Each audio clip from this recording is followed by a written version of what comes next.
The small prairie town of Willow Creek was the kind of place where everyone knew everyone, and secrets were scarce. Nestled in the heart of this quiet community was an old library with creaking wooden floors and shelves that reached the high, arched ceilings. For 12-year-old Ethan, the library was a sanctuary. He loved getting lost in the pages of stories that took him far away from his often lonely life as the only child of a single mother working long hours at the local diner. One rainy afternoon, Ethan wandered into the library, seeking escape from the gray skies and the silence of his empty house. As he sifted through the dusty shelves, his fingers landed on a thick, leather-bound book titled Echoes of Courage. Its faded cover intrigued him. He tucked it under his arm, checked it out, and hurried home. Later that evening, as Ethan opened the book, a folded piece of yellowed paper slipped out from between the pages. Curious, he picked it up and unfolded it gently. The handwriting was neat but shaky, as though written by someone struggling with emotions too big to contain. Dear Ben, I never had the courage to say this to your face, and for that, I will always carry the weight of regret. I should have told you how much your friendship meant to me when we were stuck in those foxholes, when the world seemed like it might end every single day. I should have told you how you gave me hope, how you made me believe we could survive that nightmare together. But I didn't. And then, you didn't come home. I hope somehow, wherever you are, you can forgive me for not being the friend you deserved in your final moments. If there's one thing I've learned in this life, it's that silence can be as heavy as 1,000 battles. Thank you for everything. Tom. Ethan stared at the letter, his heart pounding. Who was Tom? Who was Ben? Why had this letter been hidden in the library for so long? The next day, Ethan couldn't stop thinking about the letter. After school, he rushed back to the library and showed it to Mrs. Abernathy, the elderly librarian who had worked there for decades. Her eyes widened as she read it. Tom, she murmured. That must be Tom Grayson.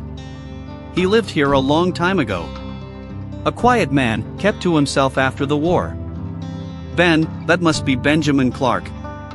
They were best friends. Both served in the war, but only Tom came back. Ethan felt a pang of sadness. What happened to Tom? He passed away years ago. No family. He left town not long after the war and only returned later in life. I never knew much about him, but I could tell he carried a heavy heart. Determined to learn more, Ethan spent the following weeks talking to the older residents of Willow Creek. He pieced together fragments of Tom and Ben's story. They had grown up together, inseparable as brothers. When the war came, they enlisted side by side. In Europe, they endured unimaginable horrors, but only Tom returned. Ben's death had shattered Tom, and he had struggled with survivor's guilt for the rest of his life. Ethan couldn't shake the weight of the letter. He felt as if it had been waiting for him to find it. But why? What was he supposed to do with it? One Sunday afternoon, Ethan visited the town cemetery, clutching the letter. He found Ben Clark's grave under a tall oak tree, the simple headstone bearing his name, rank, and the years of his too short life. The grave was tidy but looked lonely, as if it hadn't had visitors in years. Ethan knelt down and placed the letter on the gravestone. I think Tom would have wanted you to have this, he whispered. He was sorry. He missed you. The wind rustled through the trees, and for a moment, Ethan felt a strange calm, as if the air itself had lightened. That evening, Ethan sat with his mother at the dinner table, the silence between them stretching like an invisible wall. He thought about Tom, about all the words left unspoken between him and Ben. Finally, he broke the quiet.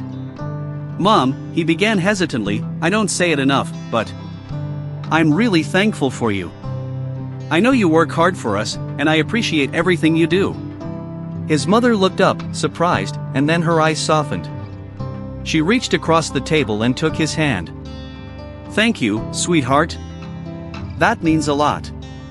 In the days that followed, Ethan noticed a change in himself. He started expressing gratitude more often, telling his friends and family how much they meant to him. The letter had taught him a profound lesson: words left unsaid could haunt a person forever, but spoken words had the power to heal. Years later, Ethan became a writer, often weaving tales of love, loss, and courage. One of his first and most cherished stories was inspired by a yellowed piece of paper he had once found tucked inside a library book, the forgotten letter that taught him to speak his heart. Lesson: cherish the people in your life. Say what needs to be said before it's too late. Regrets can linger, but gratitude and honesty can change Eve.